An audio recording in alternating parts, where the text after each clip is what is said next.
Bonjour et bienvenue à ce cours consacré à comment construire une ligne du temps. Tout d'abord, qu'est-ce qu'une ligne du temps? C'est une illustration d'un segment de période sélectionnée. Elle permet de se retrouver dans le temps et ainsi de pouvoir situer les événements passés. Nous allons maintenant construire une ligne du temps et pour commencer, nous allons devoir commencer par calculer l'échelle.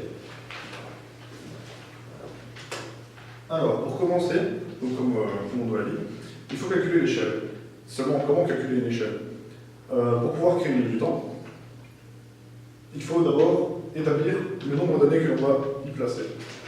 Nous avons décidé ici de commencer en l'an 3500 pour terminer en l'an 2000. Nous avons à notre disposition 29 cm et nous avons donc opté pour la solution la plus simple, arriver à une ligne du temps de 27,5 cm. Nous avons donc choisi de prendre une échelle de 1 cm pour 200 ans.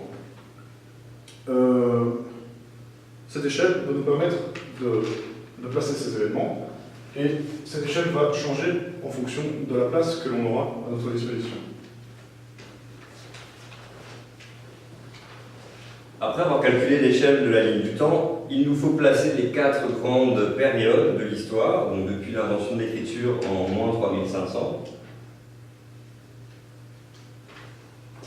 et ensuite jusqu'à l'époque contemporaine qui se termine à nos jours. Donc nous allons commencer par placer l'Antiquité qui est la période la plus grande, qui couvre quasiment 4000 ans de l'histoire. Donc nous allons l'arrondir à 4000, c'est un petit peu moins, et nous le mettrons sur l'échelle sera donc de 20 cm sur la ligne du temps. Et ensuite nous pourrons passer aux périodes suivantes.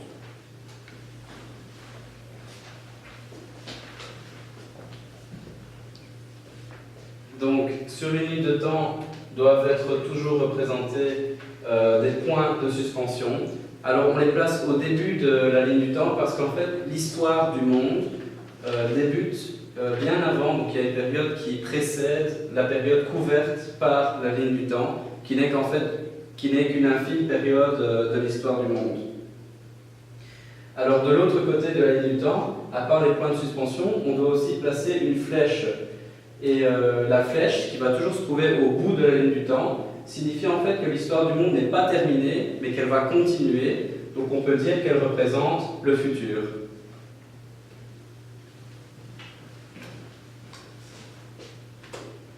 Alors dans certains cas, une ligne du temps a besoin d'une légende, c'est-à-dire un code couleur. Par exemple, ici, le jaune représente l'Antiquité, le rouge représente le Moyen-Âge. Alors, elle se retrouve dans la ligne du temps pour pouvoir identifier ces différents éléments. Et on peut aussi la retrouver, par exemple, ici en dessous, avec des niveaux des petits carrés qui indiquent la couleur avec la période.